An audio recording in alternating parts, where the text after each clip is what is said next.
సరే అయితే అని చెప్పేసి సింధూరైతే పదండి భోజనం చేద్దామని లెగుస్తూ ఉంటుంది. అలా లెగిసేసరికి ఒకసారిగా కాళ్ళు నొప్పికి అమ్మా అని చెప్పేసి అంటూ ఉంటుంది. ఏమైంది అమ్మాయి గారు అని చెప్పేసి అయితే చంటి అయితే అంటూ ఉంటాడు. ఆ మాటలకి ఇక చంటి నొప్పితో బాధపడుతున్న సింధూరనైతే మంచం మీద కూర్చోబెట్టి ఏమైంది అనేది అడుగుతూ ఉంటాడు. ఆ మాటలకి చంచలమ్మ గురించి అయితే చెప్తూ ఉంటుంది.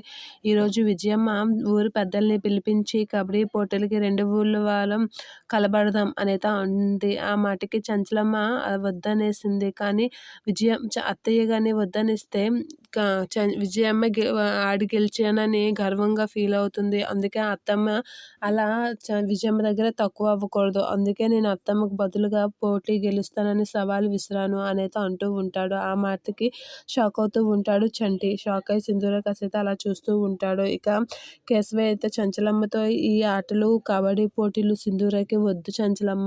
తను అందరిలో ఓడిపోతే మన పరువు పోతుంది అనైతే అంటూ ఉంటాడు.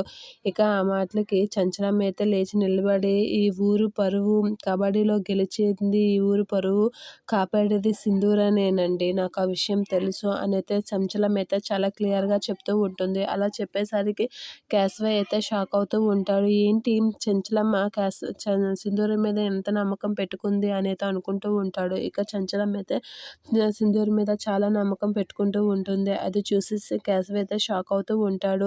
ఇక చంటి అయితే సింధూర కాలుకైతే నూనె రాస్తూ మర్దన చేస్తూ ఉంటాడు.